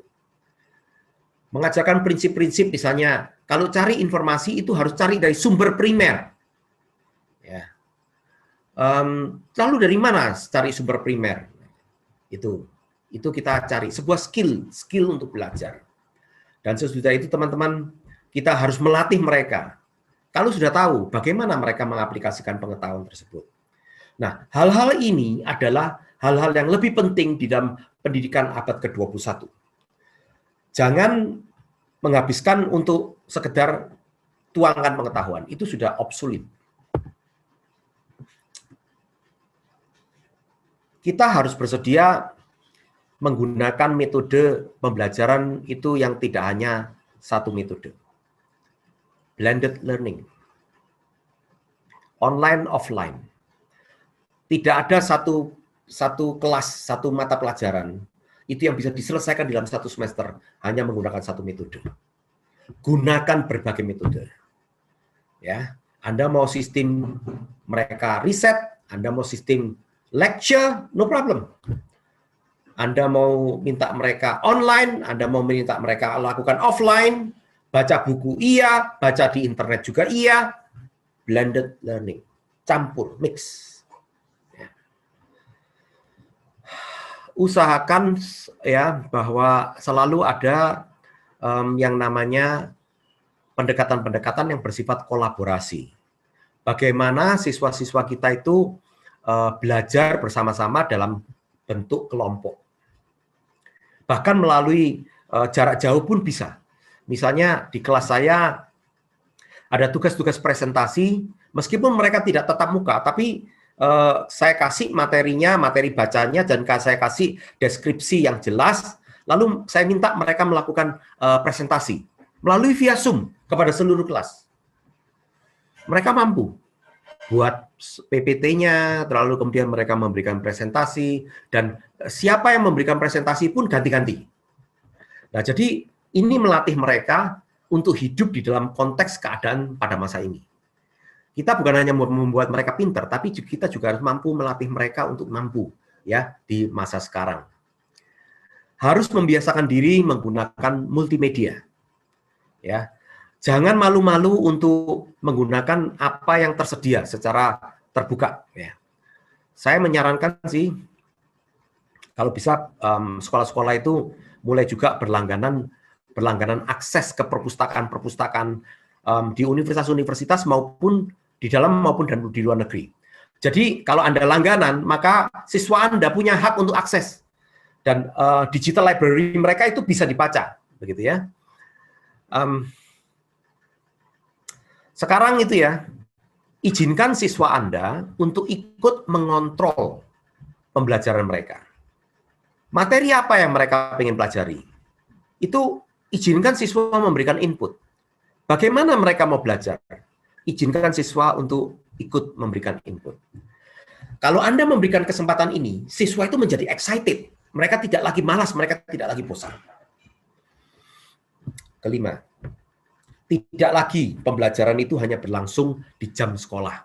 Saya mohon maaf, ini mungkin adalah permintaan yang paling sulit buat kita para siswa, para guru, tapi kita harus mau membuka diri dan bahkan kita bisa mendorong siswa-siswa kita itu jangan hanya terbatas waktu belajar, jadi waktu kontak dengan kita, diskusi dengan kita, itu saya hanya mau terima Anda pada jam sekolah.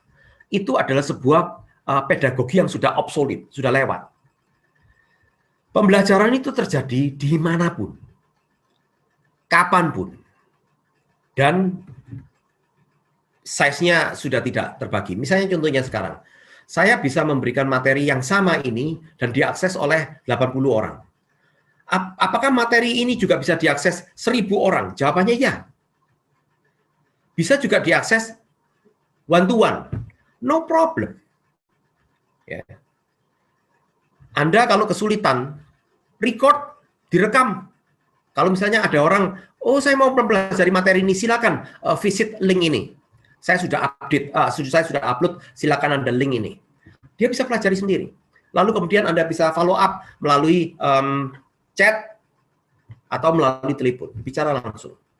Oleh karena itu, karena perubahan-perubahan ini, maka Anda pun harus siap dengan cara-cara baru untuk menguji tingkat pembelajaran siswa-siswa Anda. Cara lama tidak selalu berarti harus dibuang, tetapi harus juga Anda terbuka terhadap cara-cara baru untuk assessment mereka.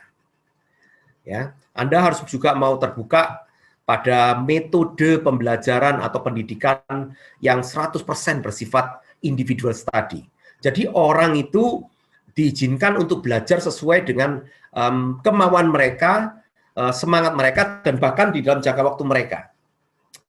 Nah, teman-teman, ini minimum adalah 7 hal yang sangat fundamental sekali terhadap elemen baru dari pedagogi. Yes, kita pasti bisa menghadapi perubahan tersebut, perubahan ini. Nah, teman-teman, untuk sementara silakan Anda lihat gambar ini.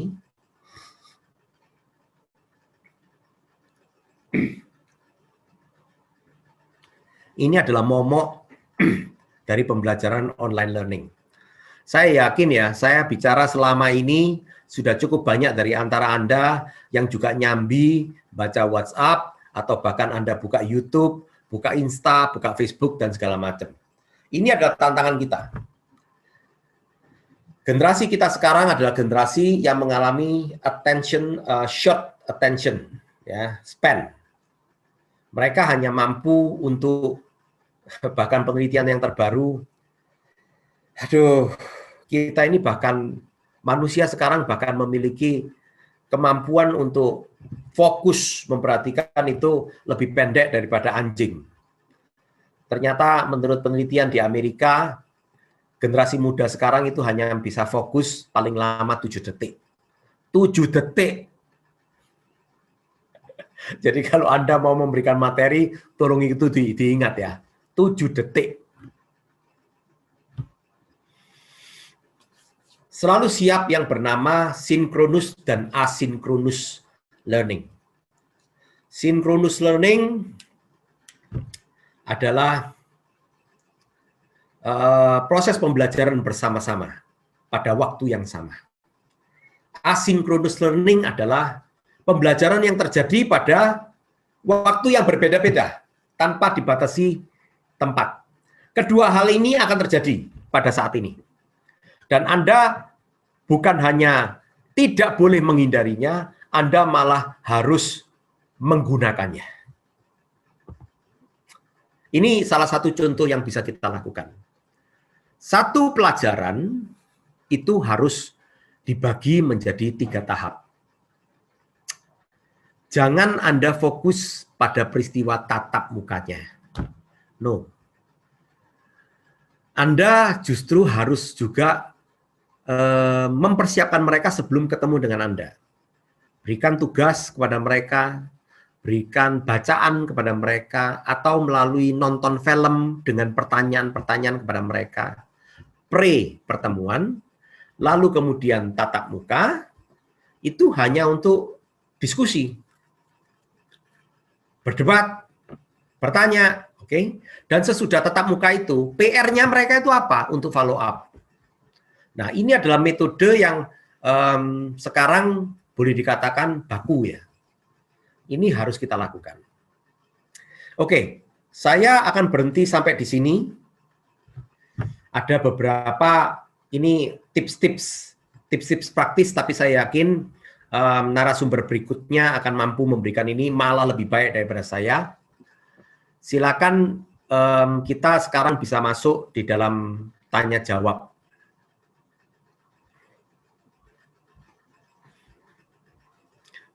Saya mungkin host bisa bantu. Saya mau mengomentari dua pendapat terlebih dahulu ya, dari Saudara Aris Hadi. 18 tahun dibandingkan sekarang sudah beda jauh karena sudah banyak sarjana anak Papua. Setuju. Setuju. Memang ada perbedaan jauh. Tetapi saya juga tahu masalah-masalah yang saya tadi kemukakan di awal itu secara fundamental masih ada. Ya. Dan kalau fundamental itu tidak berubah, maka 10 tahun, 20 tahun lagi, kita akan menemukan hal-hal yang sama. Ya.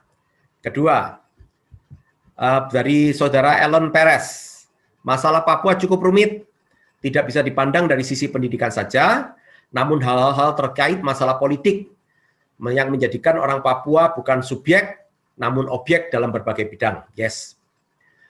Hal yang terjadi sekarang untuk orang Papua adalah akibat sesuatu yang terjadi di masa lampau yang tidak banyak diketahui oleh masyarakat Indonesia pada umumnya. Namun yang bisa merubah adalah Tuhan dan dunia pendidikan. Saya setuju akan hal itu. Ya, jadi kita sepakat, Pak. Ya, saya tahu masalahnya kompleks, politik, faktor-faktor pertimbangan keamanan, faktor-faktor kepentingan integritas wilayah, bahkan faktor-faktor aktor asing itu semua masuk di dalam pertimbangan. Tetapi saya mau berpikir bagi kita anak-anak Tuhan ya, yang perlu diutamakan itu adalah saudara-saudara kita yang memang asli orang-orang Papua. Kita rindu saudara-saudara kita itu tidak lagi direndahkan. Kita rindu bahwa mereka harus mampu berkembang sampai pada memang Tuhan rencanakan mereka. Tuhan memberikan kepada mereka bumi yang begitu kaya, bumi Papua yang begitu kaya, Tuhan pasti punya rencana. Pasti punya rencana. Saya punya rekan itu, Dr. Lani Laras itu, seorang profesor teologi sampai berkata, Pak Kun, kalau saya Pak Kun, bagi saya Papua itu adalah Firdaus. Jadi dia sampai mengembangkan teologi mengatakan bahwa sebenarnya dulu Adam dan Hawa itu di Papua, lalu kemudian diusir keluar dari Papua. Saking cintanya dia kepada bumi Papua, padahal dia adalah Chinese, sama sekali nggak kelihatan Papuanya. Interesting. Oke, teman-teman. Silakan kalau ada yang mau bertanya atau Anda mau menyampaikan pendapat, silakan ayo kita diskusikan. Saya kembalikan kepada host, silakan. Moderator. Terima kasih Pak Kun untuk waktunya. Saya tahu tidak cukup ya, masih banyak yang sebetulnya yang menarik yang akan digali, tetapi waktu kita terbatas.